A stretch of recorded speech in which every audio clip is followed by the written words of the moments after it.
Failure is temporary, but quitting is permanent. If you fail to try, okay lang yun. No? I-try mo lang ulit. Pero if you quit on your dreams, mas mahirap yun. Bakit? Kasi hindi mo talaga makukuha yung gusto mo.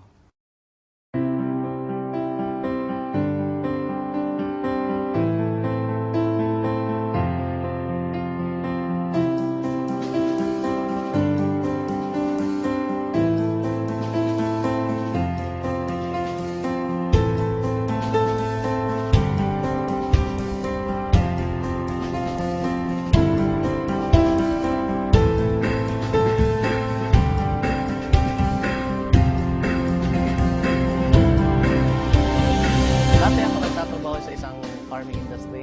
Job description ko talaga is tigasagot ng telepon, tig-dispatch sa mga biyahe sa truck, tig-kolekta og kwarta nila, tig-ihap og kwarta nila, tig-deposito og kwarta nila, tig-buhat og payroll, tig-check up sa mga logistics in and out. Profits are better than wages. Wages will make you a living, but profits can make you a fortune. It is a bit difficult to get rich on wages, but anybody can get rich on profit. So that day, naisip ko na magnegosyo na lang kaya ako. Pero paano? Nadunggan ako ni dati ang B-Mobile sa una pag yun kayo. Tuwing nasa jeep ako, B-Mobile pag pinag-uusapan. Naglalakad ako, B-Mobile na naman. Tuwing nasa ibang office, B-Mobile. I used to be a regular employee for a US-based company. Bale, computer programmer nila ako. So, although maganda naman yung trabaho, maganda yung pay, pero nasa-sacrifice yung social life ko. So, wala na akong time for my family. And at the same time, so malaki rin yung sacrifice ko sa health ko. A friend told me, sabi niya sa akin, Juan, meron akong magandang business na nakita. Baka gusto mo rin tingnan. So, sumama lang ako sa kanya.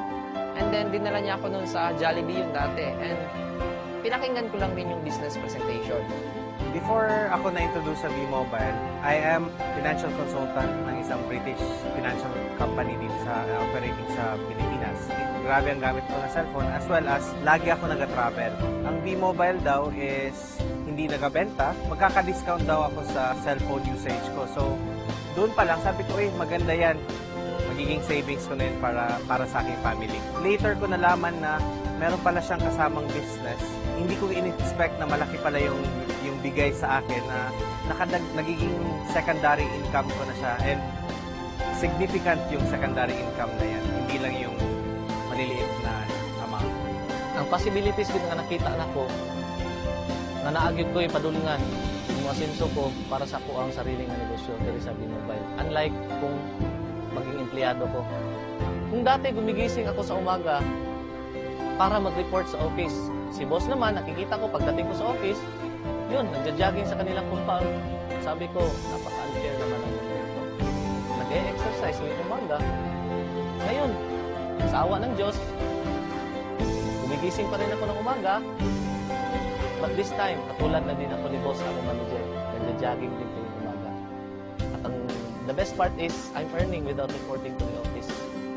Before, I was very negative sa mga ganitong klase ng negosyo kasi ayaw na ayaw ko yung magbenta and yung kumausap ng mga tao. So nakita ko yung opportunity, sabi ko maganda to. Kasi hindi mo kailangan magbenta and hindi mo kailangan mag-recruit or pumilit ng tao. Kasi yung product, ginagamit na nila dati pa. So it took me 3 months bago ako talagang nag-subscribe. Kasi I realized na I am not from Davao City, I'm a stranger. Yun nga, wala akong mga kilala. And fortunately, naging maganda rin naman kahit papano. Doon sa projection, pinakita sa akin sa table, after 3 months, 5 months, ito na yung kikitain mo. So, sa akin naman, fortunately, it took me 6 months bago may naniwala sa akin. So, for 6 months, walang naniwala, walang nag-subscribe, marami akong dinadala sa office. So, it was really challenging that time. After that, nagsunod-sunod na. Naging maganda na yung resulta and lumaki na yung grupo ko. Dati po akong manager sa isang kumpanya. Sales rin po yung trabaho ko. I was looking forward to have my own business. So, habang naghahanap ako ng mga kliyente ko, I dropped into B-Mobile. Nagulat ako sa resulta niya kasi in a span of 8 months time, kumita siya ng mga 7 million pesos. So for me, sabi ko, okay kumita ka ng 7 million, andito ang kapital mo, bakit hindi ko subukan? Pero one thing was holding me back kasi ayoko sa mga ganitong business before eh. Naisip ko, pag ganito, kailangan mo magbenta, kailangan mo mamili ng tao, kailangan mo mag-recruit. So, medyo naging hesitant ako. Buti na lang, yung sinabi niya sa akin na hindi mo kailangan magbenta ng load, hindi mo kailangan mag-recruit ng tao, pero kikita ka ng malaki. The very reason why I kept on going despite the challenges is because unang-una, when I saw B-Mobile, I saw na malaki yung potential niya, na kumita ka, yes. And pangalawa, naisip ko, marami akong pwedeng matulungan sa negosyo na to. So, unang-una, pwede kong tulungan yung sarili ko, pwede kong tulungan yung family ko, pwede kong tulungan yung mga friends ko na medyo less fortunate. So, sabi ko kasi, with a very little capital, pwede na silang magkaroon ng sarili nilang negosyo. Yung mga kaibigan ko, yun pa yung humihindi. Yung mga kamag-anak ko, tinatawanan pa nila yung ginagawa ko kasi parang isip nila, parang baduy, no? Pero sabi ko, kahit anong tawa nila sa akin, kahit hindi sila naniniwala sa akin, okay naman. Kasi alam ko yung rason ko bakit ko gusto mag-B-Mobile. Rason ko is gusto kong magbago yung buhay ko. Kasi alam ko yung buhay ng mahirap eh. May nangyari sa family namin, naubos lahat yung business, naibago yung bahay.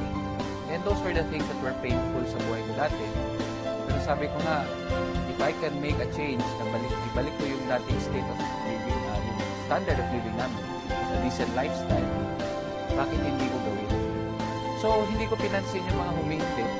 Nakakatawa lang, ang mga naniniwala sa akin, yun yung mga taong hindi ko pa kakilala. No? Yung iba nasa abroad, yung iba hindi ko naman mga kaibigan dati, pero naniwala. Pasalamat ako sa Diyos, after 1 year of doing the business part-time, kumita na ako ng 1 million dito. For a very small capital, to earn 1 million pesos is what I really wanted. No? With a very minimal effort, kasi ang ginagawa na namin dito is we're teaching people how to use their loan. Yun yung masarap dun eh. Dati kasi nung binata ako, sarili ko lang yung iniisip ko. Anything na I do, anything na kinikita ko para sa sarili ko lang. But pag meron ka na palang pamilya, mag-iiba na yon. Ang first reason ko dati was yung discount. Nagugustuhan ko talaga yung discount. So, anong magagawa ng dagdag income? March 2012, it was my first vacation na reward ko sa sarili ko through B-Mobile. 3 days, nagbakasyon kami ng barkada ko sa Boracay, and after 3 days, kumita naman ako ng 36,000. So, hindi na masama. March 31 to April 18, yung family ko naman yung kasama ko nagbakasyon. So, masarap na magbakasyon, lalo na kung kasama mo yung family mo. Ang mas masarap pa nito, pag uwi ko sa bahay, after 18 days na nag-road trip kami sa buong Pilipinas, meron akong at least 50,000 worth na cheque. So, I was very happy and my mother was very happy. Ang ma-advise ko lang sa mga kaibigan ko, yung mga nakakita ng advertisements namin sa Facebook, yung nakakita ng video link sa Facebook, i-try mo i-click lang yung link, malay mo, no? Maging katulad ka sa akin. I really didn't expect this change in my life. For the new ones, continue moving. Huwag kayo mag-quit kasi sa lahat ng mahirap, itong B-Mobile ang pinakamadali. As long as you keep on doing the business, as long as ginagawa nyo siya, may magbabago at magbabago sa buhay niyo. Imposibleng wala. Salamat, B-Mobile. Unti-unti mong inikot ang buhay ko paitaas. Thank you po. Maraming salamat sa B-Mobile. No? Maraming salamat din po sa lahat ng mga taong naniwala sa akin. And maraming po salamat din po sa mga taong nag-guide sa akin dito sa business na ito. Kasi sabi nga, it is in helping each other. No? Together, everyone achieves more. As a team, tulong-tulungan po tayo para kunin natin yung pangarap natin. Maraming po salamat.